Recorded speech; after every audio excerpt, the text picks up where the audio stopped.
গাছ ভালোবাসি, তাই ঘরের প্রতিটা কোনায় ছোট ছোট গাছ থাকবে, এটাই স্বাভাবিক। আর মানি প্ল্যান্ট থাকবে না তা তো হতেই পারে না। মানি প্ল্যান্ট থাকবে সবচেয়ে বেশি। আর মানি প্ল্যান্ট যত্নের জন্য আমি কি করি চলেন সেটা আজকে আপনাদের সাথে শেয়ার করব। আজকে শখ হয়েছে ইঞ্চি টেপ দিয়ে মেপে তারপরে দেখব, দেখি কতটুকু আছে। একদম উপর থেকে যদি ধরি তাহলে এখন পর্যন্ত একটু টান দিয়ে ধরলে না 3 ফিটে নেমে যাবে। হ্যাঁ, উপর থেকে ধরলে 3 ফিট। আমি যেহেতু টবে ধরেছি, সো এখান থেকে যদি ধরি তাহলে এইটা 3 ফিটে নেমে গেছে।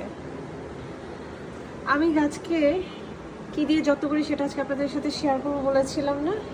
সেটা হচ্ছে যে আমি গাছকে যত্ন করি ভালোবাসা দিয়ে। আর গাছ বেড়ে ওঠার জন্য কি দেই, গাছ বেড়ে ওঠার জন্য আমি কি দিই সেটাই আপনাদের সাথে আজকে শেয়ার করব। সেটা হলো গাছ বেড়ে ওঠার জন্য আমি আসলে কিচ্ছু দেই না, শুধুমাত্র পানি পানি আর পানি আর ঝুম বৃষ্টির মধ্যে আমি আমার গাছকে রেখে দেই।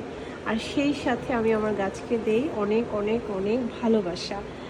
এই তো, গাছের আসলে এক্সট্রা সারের প্রয়োজন যখন হয় তখন হয়তো বা দিতে হয়। আমি এখন পর্যন্ত কখনো এক্সট্রা সার দিইনি। আর যদি কখনো সারের প্রয়োজন হয় তাহলে আমি নিজে ঘরেই সার বানাবো, সার বানিয়ে আমি নিজেই দিব।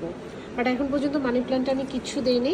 আমাকে অনেকে জিজ্ঞেস করে মানি প্ল্যান্টে কী ব্যবহার করি, কী সার দিই, বা মাশাআল্লাহ এত গ্রোথ কীভাবে হয়েছে। সেটা হচ্ছে যে আমি শুধু পানি দিচ্ছি আর বৃষ্টি হলে বৃষ্টির মধ্যে গাছটাকে রেখে দেই, আর হচ্ছে শুধু ভালোবাসা দেই। এই হলো আমার মানি প্ল্যান্টের যত্নের রহস্য। আর এই যে নতুন নতুন ছোট ছোট অনেক গাছ ভিতরে হয়েছে, আর এই যে খুব সুন্দর। এই হলো আমার আজকে মানি প্ল্যান্টের গাছের বেড়ে ওঠার স্টোরি। আশা করি আপনাদের সবার ভালো লেগেছে। ভালো লাগলে আমার সাথে অবশ্যই শেয়ার করবেন, জানাবেন।